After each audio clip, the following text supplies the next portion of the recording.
eu levei muito tempo para compreender por que a extrema-direita transnacional tem esse culto a Israel e Jerusalém. O que está por trás disso? É algo muito surpreendente. Veja, não se trata de um culto a Israel ou a Jerusalém. Do que se trata, e isso é muito claro na Igreja Universal do Reino de Deus. Se vocês, mesmo se nós não prestarmos atenção na Igreja Universal, se eu disser para vocês que há 20, 25 anos atrás, quando a Igreja Universal começa a ter importância, vocês se recordam que a Igreja Universal era sobretudo a Igreja de Cristo? Que Cristo era o que o tempo todo era evocado pela Igreja Universal? E se eu lhes disser que nos últimos 15 anos há uma modificação teológica fundamental nas igrejas neopentecostais que começou nos Estados Unidos e que foi importado, é a chamada teologia do domínio, não mais a teologia da prosperidade, que é o princípio dessas igrejas neopentecostais, mas a teologia do domínio. Rodrigo, quando eu realmente compreendi o que é a teologia do domínio, eu caí da cadeira. Veja, eu vou tentar ser o mais sucinto e claro possível, porque é muito importante que se entenda isso. É assim, uma transferência teológica. As igrejas neopentecostais não mais são igrejas de Cristo, porque Cristo já era contraditório com a teologia da prosperidade, mas com a teologia do domínio, que é uma teologia do domínio político e da imposição violenta da própria fé e do próprio Deus sobre todo aquele que pensa de forma diversa. Então, vejam o que acontece hoje nas igrejas neopentecostais. Verdadeiro Deus, verdadeira religião. Há uma transferência radical do Novo para o Velho Testamento. Mas no Velho Testamento não é Moisés, o sábio que conduz o povo no deserto para a libertação. Não é Jó, aquele que aprende com sofrimento a amar ainda mais o seu Deus. Não é José, aquele que perdoa os irmãos. Não é Salomão, o Senhor da Justiça, capaz de dirimir questões impossíveis usando o bom senso e buscando sempre a justiça. É o Deus da fúria, né? A extrema-direita é isso. William, para a extrema-direita transnacional, o modelo, e você verá, Rodrigo, Netanyahu, Trump, Bolsonaro, Javier Milei, o modelo é Davi. Mas não o Davi, aquele que derrota Golias, usando a astúcia e não a força. É o Davi, senhor de exército. É o Davi, senhor do império. É o Davi, aquele que uma vez, observando uma mulher no seu banho de purificação, por ela se encanta. A possui, a violenta, Betsabá, Batsheva, Betsabé, como se quiser pronunciar.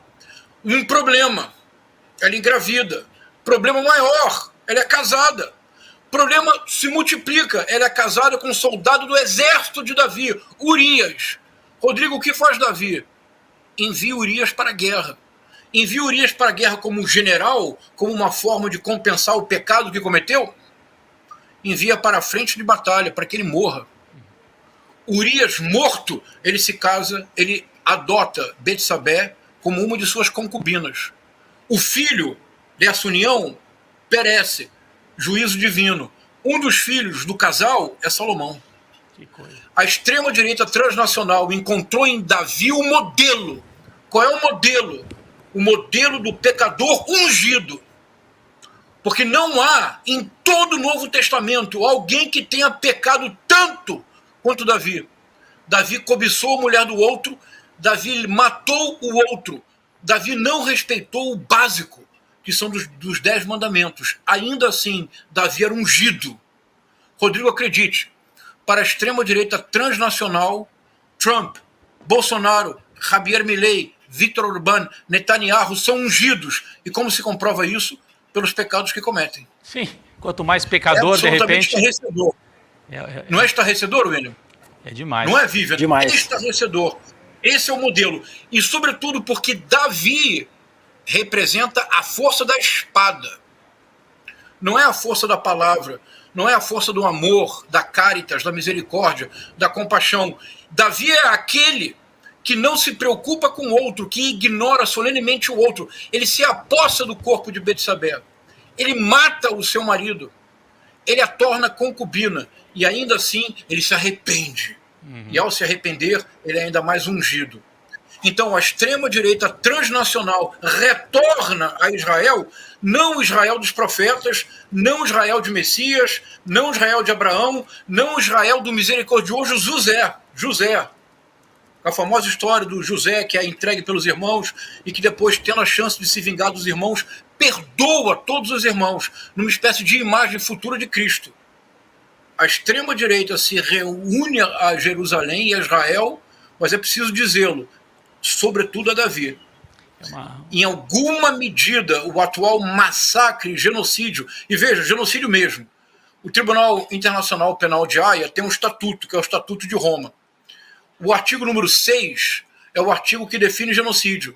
5 práticas são definidas como genocídio. Todas estão em curso no atual massacre realizado contra os palestinos em Gaza. Então, isso me custou muito trabalho compreender. E eu acho que nós precisamos tentar tornar ao máximo essa questão uma questão do debate público. E por quê? Porque com esta concepção de política, a única possibilidade é a retórica do ódio, é a desumanização do outro, é a repetição de massacres, seja simbólicos, seja massacres físicos, como os que estamos assistindo agora. Não é uma questão simples, porque essa articulação da extrema-direita é transnacional. Por isso, Milei, Bolsonaro, Orbán, Trump, todos queriam, alguns fizeram, outros tentaram transferir a embaixada para Jerusalém, mas, sobretudo, todos seguem este modelo. O modelo não é o modelo da misericórdia, não é o modelo da compaixão, é o modelo do império das armas.